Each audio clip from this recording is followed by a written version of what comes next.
the smell of ether in the cold morning, the snap of a steel cable about to break, and the heat of an uninsulated diesel engine inches from your spine. If you miss the days when machines were fixed with a wrench and a sledgehammer, not a laptop, subscribe immediately. We are taking a brutal trip through 20 features that were banned, forgotten, or abandoned. From crank starters that broke arms to Widowmaker split rims. This isn't a safety tutorial, it's a memorial to danger. 1. Pony motors. Gasoline starting engines. Before the advent of high-torque electric starters and reliable heavy-duty batteries, starting a massive diesel engine was a complex, two-stage mechanical ritual. The solution in the mid-20th century, particularly on Caterpillar bulldozers and graders, was the pony motor. This was a completely separate, small two-cylinder or four-cylinder gasoline engine, mounted directly onto the side or top of the main diesel engine. The operation was incredibly intricate compared to turning a key today. The operator first had to manually start the small pony engine, often using a hand-wound rope, much like a modern lawnmower. Once the gas engine was screaming at high RPMs, the operator would engage a clutch and a pinion gear that connected the pony motor to the massive flywheel of the main diesel engine. The pony motor's job was to spin the cold, stiff diesel engine to build up heat and oil pressure. While effective, this system introduced significant dangers. Firstly, it required the operator to maintain two different fuel systems, gasoline and diesel, on one machine, increasing the fire risk in the engine bay. Secondly, the manual rope start on the pony motor could kick back, breaking wrists or fingers. Furthermore, because these small engines often shared the cooling system with the main engine, or had their exhaust routed through the intake manifold to warm the air, leaks were common. An exhaust leak could silently fill the cab with carbon monoxide, while the operator waited for the main engine to warm up. It was a noisy, exposed, and temperamental solution that faded away as electric starters became powerful enough to crank high-compression diesels. 2. Split rims, Widowmakers, multi-piece rims. Perhaps no component in heavy machinery history is as infamous as the multi-piece rim, grimly nicknamed the Widowmaker. In the mid-20th century, mounting heavy-duty tires was difficult because the rubber was thick and stiff. To make it easier, engineers designed wheel rims consisting of 2 or 3 separate steel pieces held together by a locking ring. The danger appeared during inflation. If the locking ring was damaged, rusted, or not seated perfectly in its groove, the internal pressure of the tire, often exceeding 100 psi, would turn the steel ring into a projectile. When these rims failed, they didn't just leak, they exploded with the force of a stick of dynamite. The heavy steel ring would blow off at velocities capable of decapitating a mechanic or severing limbs instantly. What made them truly terrifying was the unpredictability. A rim could appear secure, only to fail moments after the mechanic turned away. The sheer number of fatalities caused by these rims led to the invention of the heavy steel tire cages seen in tire shops today, designed to contain the explosion. While multi-piece rims still exist in specialized applications, the specific Firestone RH5 design, the quintessential Widowmaker, has been largely banned and phased out of service due to its lethal track record. 3. Gravity dump beds. Modern dump trucks rely on dual-acting hydraulic cylinders that power the bed up to dump the load and power it back down safely. However, many early off-road dumpers and quarry trucks utilized a cruder system known as gravity dump. These machines relied on the simple physics of weight distribution to operate. To dump a load, the operator pulled a lever that released a mechanical latch. Because the load was positioned slightly off-center or the pivot point was specifically engineered, gravity would violently tip the bed backward. Once the rock or dirt slid out, the change in the center of gravity would naturally slam the heavy steel bed back down onto the chassis. The danger lay in the lack of control. There were no hydraulics to slow the descent or arrest the ascent. If wet clay or sticky mud caused the load to hang up in the top of the bed, the truck could become extremely top-heavy and unstable, leading to rollovers. Conversely, if a mechanic was performing maintenance on the chassis and the latch failed or was accidentally tripped, The bed would come crashing down with tons of force, crushing anything underneath. There were no safety props or hydraulic checks to stop it. It was a violent, jarring process that punished both the machine and the operator. 4. Non-oscillating axles. In modern heavy machinery, particularly wheel loaders and articulated dump trucks, the suspension and axle design are engineered to keep all four wheels on the ground, even on rough terrain. This is achieved through oscillating axles that can pivot independently of the frame. However, many vintage tractors, early graders, and industrial loaders were built with completely rigid frames and fixed axles. The danger of a non-oscillating axle became immediately apparent on uneven ground.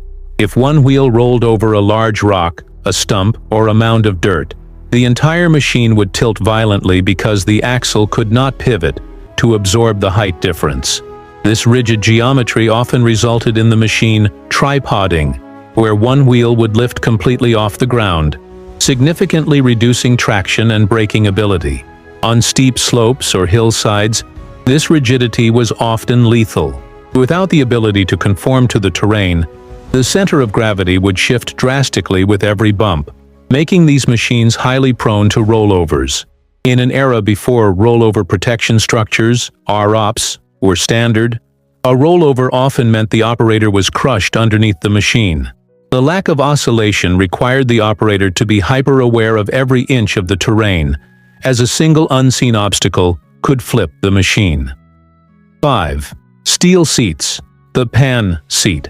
Operator comfort is a major focus in modern machinery design, featuring air-ride suspension seats, lumbar support, and climate control. In contrast, the standard for decades was the stamped steel pan seat. These were essentially contoured pieces of sheet metal bolted directly to the machine's chassis or transmission case, sometimes with a single stiff coil spring underneath, but often with no suspension at all. These seats were notorious for causing long-term physical damage. Because they lacked cushioning, every vibration from the engine and every jolt from the steel tracks or solid tires was transmitted directly into the operator's spine. This constant vertical impact led to severe lower back issues, compressed discs, and kidney damage, a condition so common it was sometimes referred to colloquially among operators as tractor back. Furthermore, the steel construction posed immediate safety risks. In wet weather, the metal surface became incredibly slippery, making it difficult for the operator to stay positioned while traversing rough ground. In the summer, the black steel would absorb heat, becoming hot enough to burn skin through thin clothing. These seats were not designed for the human body. They were designed for durability and cheap manufacturing, treating the operator as a replaceable component rather than a human being. 6. Ether starting aids. Manual injection. In cold climates, starting a diesel engine is notoriously difficult due to the fuel's reluctance to ignite without sufficient heat. Before modern glow plugs and intake grid heaters became efficient, the standard solution was the manual injection of ether, a highly volatile and flammable fluid. While modern systems metered this fluid carefully, vintage machinery often relied on crude delivery methods, sometimes involving a simple hand pump in the cab, or even worse, the operator spraying aerosol ether directly into the open-air intake while cranking. The dangers were twofold: mechanical and physical. Mechanically, ether is far more explosive than diesel. If an operator used too much, a common mistake known as ether locking, the resulting explosion inside the cylinder could be violent enough to crack pistons, bend connecting rods, or blow the cylinder head gasket. In extreme cases, the intake manifold itself could explode, sending shrapnel flying. Physically, the systems were often prone to leaks. A leaking ether canister inside a closed cab created a significant fire hazard and exposed the operator to fumes that could cause dizziness or unconsciousness. Furthermore, older engines could become addicted to ether. The harsh solvent would wash the lubricating oil off the cylinder walls, reducing compression over time so that the engine eventually refused to start, even in warm weather without its fix, perpetuating the dangerous cycle. 7. Cable blade controls. Today we take hydraulic down pressure for granted. If a bulldozer needs to dig, the operator pushes a lever, and hydraulic fluid forces the blade into the earth. However, the first generations of bulldozers were cable dozers. These machines utilized a rear-mounted winch system, known as a power control unit, PCU, which ran steel cables over the top of the operator's canopy to hoist the blade. The primary safety flaw was the complete lack of down pressure. The blade only went down due to gravity. This meant that on hard-packed or frozen ground, the blade would simply skate over the surface, forcing the operator to use dangerous momentum and speed to try and penetrate the soil. This resulted in a rough, jarring ride that threw the operator around the metal cabin. Additionally, the cables themselves were a constant hazard. Under immense tension, these steel cables could snap with the force of a whip. A snapped cable flailing over the operator's station, which was often open or protected only by a wire mesh, could be lethal. Even during routine maintenance, the cables would fray, creating sharp steel fish hooks that would tear open gloves and hands. The winch mechanisms also relied on friction clutches and brakes that generated immense heat and required significant physical strength to operate, leading to operator fatigue and slower reaction times in emergencies. 8. Exposed fan blades. In the early to mid-20th century, safety guards were often viewed as unnecessary obstructions to maintenance, rather than essential protection. This philosophy was most evident in the engine bays of old excavators, draglines, and tractors, where massive steel cooling fans spun completely exposed. Unlike modern plastic fans with viscous clutches that stop when resistance is met, these were rigid metal blades bolted directly to the water pump or crankshaft pulley. The danger was omnipresent during maintenance. Mechanics often had to adjust carburetors, check timing, or inspect belts while the engine was running. With no shroud or wire cage covering the fan, a single slip of a wrench or a loose sleeve could result in catastrophic injury. The suction created by large industrial fans was strong enough to pull loose clothing, and the person wearing it, into the blades. This design flaw also posed a risk during operation on open station machines. If the fan belt snapped, or a blade fatigued and broke off due to metal stress, the metal projectile could easily fly upward or backward toward the operator. There was no shroud to contain the shrapnel, turning a mechanical failure into a potentially life-threatening event. 9. Lack of neutral safety switches. One of the most critical yet invisible safety advancements in modern automotive and machinery engineering is the neutral safety switch, an electrical interlock that prevents the engine from cranking unless the transmission is in neutral or park. In the vintage machinery era, this safeguard simply did not exist. The starter circuit was a direct line. If you pressed the button or turned the key, the starter motor engaged, regardless of whether the machine was in gear. This design flaw led to terrifying accidents known as runaway starts.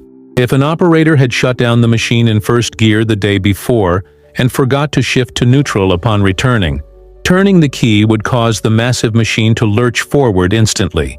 Because diesel engines produce immense low-end torque, the starter motor alone was often strong enough to propel the machine forward several feet before the engine even fired. This was particularly lethal during ground starting.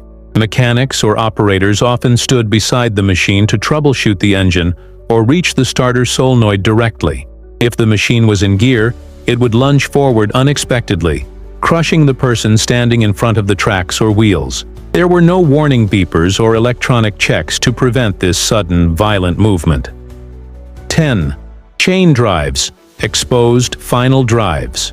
Before the universal adoption of enclosed planetary gear hubs and sealed drive axles, many heavy-duty trucks, early graders, and bulldozers transmitted power to the wheels via massive external roller chains. These looked like bicycle chains scaled up to monstrous proportions, running openly along the sides of the chassis.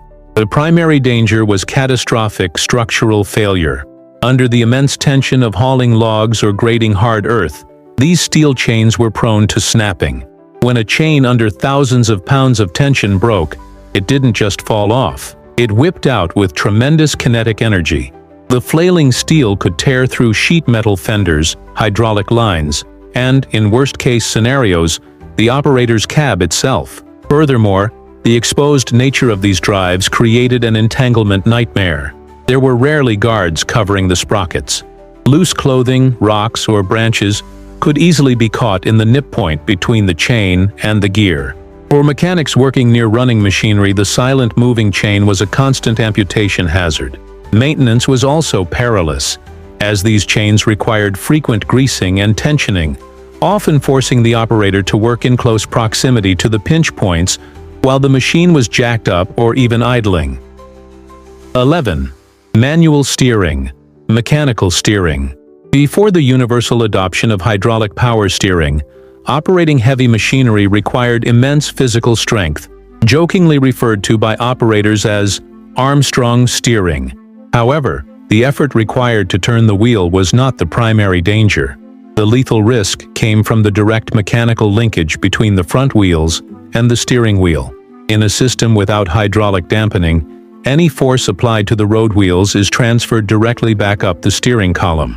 If a grader or dump truck hit a large hidden boulder, a stump, or a deep rut while moving at speed, the front wheels would be violently jerked to the side. This force would instantly spin the steering wheel inside the cab with crushing torque and speed. This phenomenon was notorious for causing steering wheel kickback. If the operator had their thumbs wrapped around the inside of the steering wheel spokes, a common driving habit, the spinning metal spoke would snap their thumbs instantly. Many veteran operators suffered broken wrists or forearms because the wheel spun faster than they could let go. To this day, instructors of vintage machinery warn new operators to never hook their thumbs inside the wheel, a safety rule written in the blood of past operators.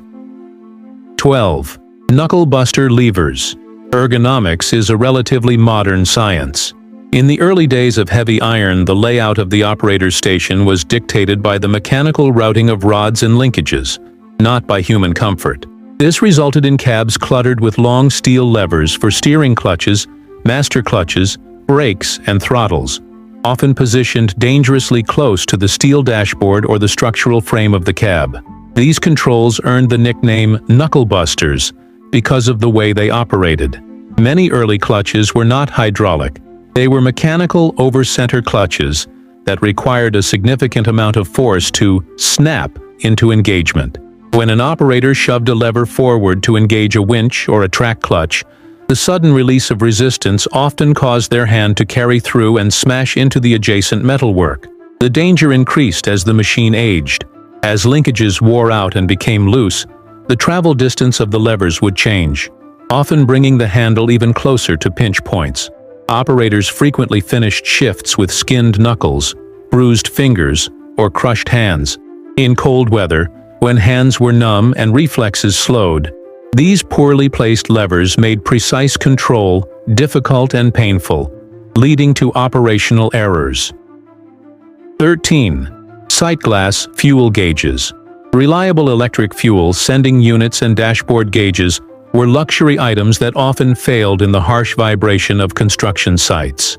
To provide a foolproof way to check fuel levels, many manufacturers, particularly on stationary engines, rollers, and older tractors, utilized a sight glass. This was a simple vertical glass tube connected to the top and bottom of the fuel tank, allowing the diesel level to be seen physically. While simple, this design introduced a fragile point of failure into the fuel system. On a construction site, flying debris, rocks, or even a misplaced tool could easily shatter the glass tube. Because the tube was plumbed directly into the bottom of the tank, a break meant that the fuel would drain out uncontrollably. The real danger arose from the placement of these tanks. In many designs, the fuel tank was mounted directly above the engine to utilize gravity feed. If the sight glass broke, diesel fuel would pour directly onto the hot exhaust manifold or the engine block. While diesel is less volatile than gasoline, it will ignite if it hits a surface hot enough, flashpoint, turning the machine into a towering inferno within seconds. The fail-safe gauge was often the cause of the failure itself. 14. Lack of dead man's switch.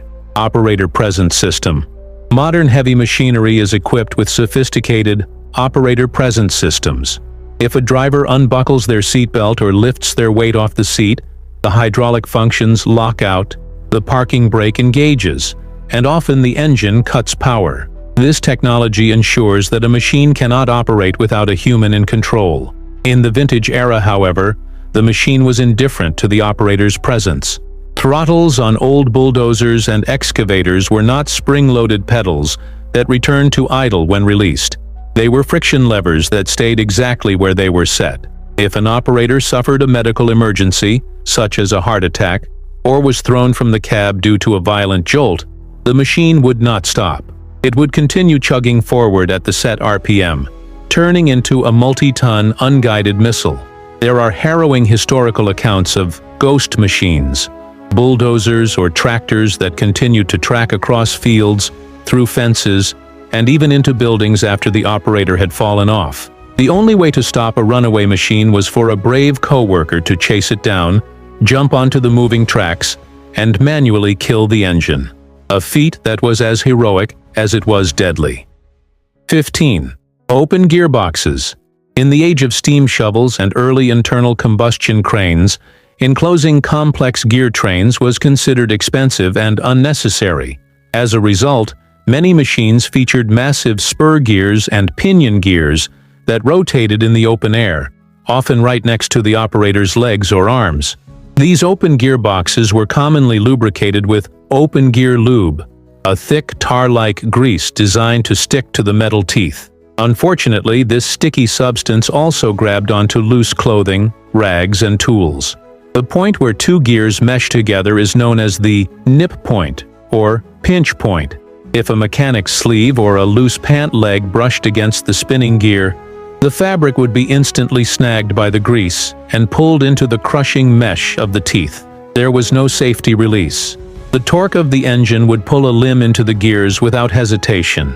Additionally, because the gears were exposed to the elements, rocks or metal debris could fall into the teeth. The gears would crush the object, but often at the cost of shattering a gear tooth, which would fly off like a bullet, posing a ballistic hazard to anyone standing nearby. 16. Starting handles. The crank start. Before the electric starter motor became a universal standard in the 1940s and 50s, the primary method for bringing an internal combustion engine to life was the hand crank. For heavy tractors and early trucks, this wasn't just a matter of turning a key. It was a physical contest between the operator and the machine's compression. The operator had to insert a heavy steel Z-shaped handle into the front of the crankshaft and spin it manually to ignite the fuel. The danger of this method is legendary among vintage mechanics. If the engine's ignition timing was too advanced, or if the operator forgot to retard the spark manually, the engine could kick back. Instead of spinning forward, the cylinder would fire prematurely, driving the piston down and violently spinning the crank handle backward against the operator's force. The speed and torque of a kickback were sufficient to shatter bones instantly. It was so common that a specific break of the wrist or forearm became medically known as the chauffeur's fracture. Experienced operators knew to cup their hands, keeping the thumb on the same side as the fingers, so that if the handle kicked back, it would fly out of their hand rather than ripping their thumb off. However, in the mud and rain of a job site, a slippery handle and a moment of fatigue often led to career-ending injuries. 17. Single-circuit brakes. Modern safety regulations mandate dual-circuit braking systems. This means that the front and rear brakes, or diagonal pairs, are controlled by separate hydraulic lines. If a brake line bursts on the front left wheel, the rear brakes will still function, allowing the vehicle to stop. In the mid-20th century, however, heavy machinery and trucks relied on single-circuit hydraulic systems. This design lacked any form of redundancy. All four or more wheels drew fluid from a single master cylinder reservoir through a connected web of lines. The failure mode was binary. Either you had 100% braking power, or you had zero. If a single rubber hose dry rotted and burst, or if a copper line vibrated against the frame until it rubbed through, the system would lose all pressure instantly. For heavy machinery operating in quarries or on steep grades, this was a terrifying prospect. There was no gradual fade. The pedal would simply drop to the floorboard without resistance. On a 20-ton dump truck descending a grade, the loss of hydraulic pressure left the operator with only a mechanical emergency brake, often weak or poorly maintained, and the transmission to try and slow the runaway vehicle. Many fatal accidents in the early hauling industry were attributed to brake failure caused by this lack of backup circuitry. 18. Unprotected fuel tanks.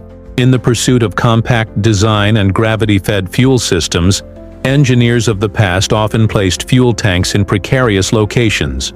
On many early crawler tractors and agricultural machines, the fuel tank was mounted directly behind the operator's seat, or in some cases, the fuel tank was the seat base itself. This placement essentially meant the operator was sitting on top of or directly in front of 30 to 50 gallons of flammable liquid. In the event of a rear-end collision, a rollover, or a structural failure, the tank was the first component to be compromised.